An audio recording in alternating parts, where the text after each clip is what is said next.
Okay, so now we're looking at number 5. Number 5 says, here's some temperatures in Arizona for 45 days, sorted from low to high. Okay, high temperatures, so it must be high temperatures. One of them is kind of low, 48. They're in the hundreds, so well, one day, okay, fine. So we take all those values. They go from 40 something to almost 140. So I take the range from 40 to 100, 40 to 140. It's 100 values. I'm going to divide it into equal sized classes. The number of classes is approximately square root of n. N is 45. Square root of n is like 6 or 7, somewhere in there. There's 100 units between 40 and 140, which is the range of values that we see in the data. Take 100 divided into maybe 6 piles, I get 16.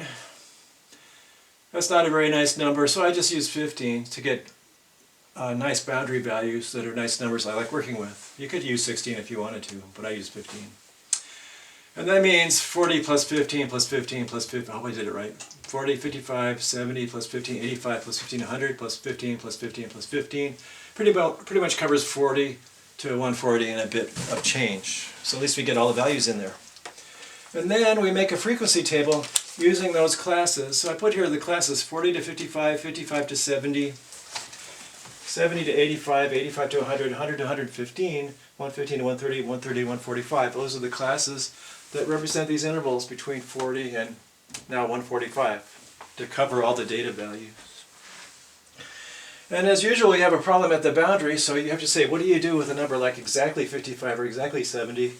Indicate that here in the frequency table is saying 40 up to 55 minus. Minus indicates up to but not including. So any numbers from 40 up to 55 but not including 55. And that'll pay off if you have some more accurately measured information like 49.8 degrees, or pick a number, 54.8 degrees might be more reasonable. You can get up to 55 but not including 55. So 55 itself goes into the next class. So then we start counting. I'm looking at data that's already sorted in order between 40 and up to 55, but not including 55. There's just 48 there, so one value. And then from 55 to 70, but not including 70. Well, 70 is the only value in that range, but it's not included, so 0. And then 70 to 85, 1, 2, 3, 4, but not including 85, so 4. And 85 to 100, but not including 100. 1, 2, 3, 4, 5, 6, 7, 8, 9, 10, 11, 12, 13, 14, 15, 16, 17, 18, 19, 20, 21. And then I get 100, but 100 is not included. I do that. So there they are. So that's how many observations fall into each category. And then what I do to make the histogram is on the horizontal axis I put this range of values marked off in terms of the class widths like that. And on the vertical axis I put the frequency. How many times did I see those kinds of values? Okay. So between 40 and 55 I just see 1. Oh yeah, so I marked this off 5, 10, 15, 20, and there's 21 values, so I want to make sure I'm able to accommodate 21. And then between 55 and 70, 0. And then 70 to 85, it's 4. Maybe like this. And 85 to 100 is the 21, so we go way up there. And then it's only 12. And then it's 5. And then it's 2. Alright, so we made a histogram. Maybe not the prettiest one I've ever made, but it is a histogram. You have the right classes there. It says, which numeric summary would you choose for these data? The 5-number summary? Do you ask yourself, does it look normal? If it does, we can just use the mean and median.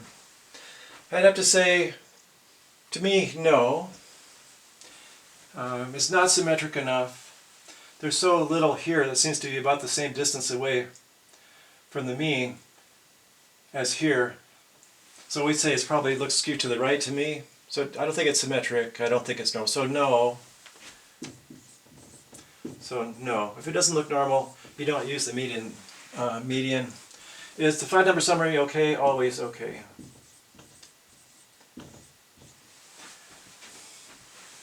So if in doubt, you can always use the 5-number summary, but if something looks normally distributed, ordinarily people will just give you the mean and standard deviation and go with that. All right. We have some Table A questions. I'm in Table A right now. If you want the proportions of z less than 1.55, the table just lists that. So I go 1.55, I get 9394.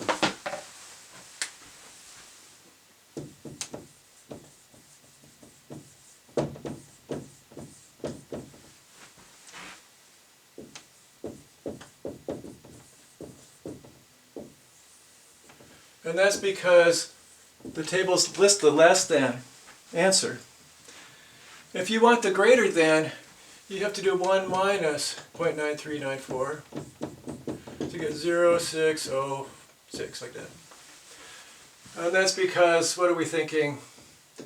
Here's z, here's 1.55, here's the proportion above. Below we had 9394.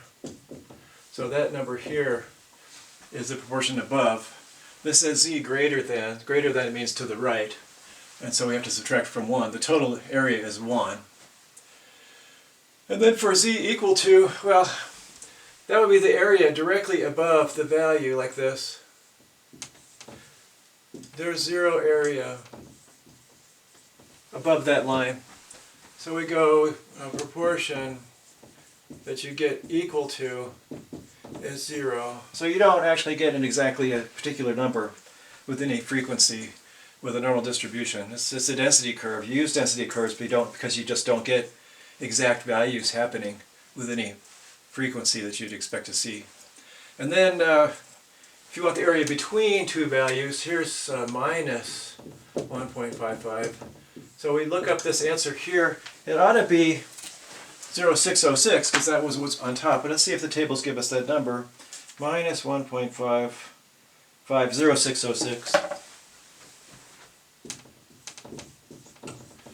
And so to get the area between, I'll take the 0.9394 and subtract off 0.606. For that I'll use my calculator right now. 0.9394 minus 0.0606. 8788. Okay, did that. Here we go. And finally, we've got this box plot. We've got the 5-number summary sitting here. The box plot is just a picture of the 5-number summary. I have to arrange a scale here with equal size units, 10, 10, 10, 10, 10, and so on, that accommodate these kinds of values, 53 to 90. I went overboard a little bit. And then I'll mark on there where 53 is, where 90 is, where 68 is, where 72.5 is, and where 77 is. So those are the positions of the numbers in the 5-number summary. And then you make a box here for the middle 3, and you make the whiskers go out to the highs and lows, like that. So there's a wonderful looking box plot, pretty symmetric. So if I was to say, would I use the mean and median to describe mean or... Oh, this is wrong over here. Should have said mean and standard deviation.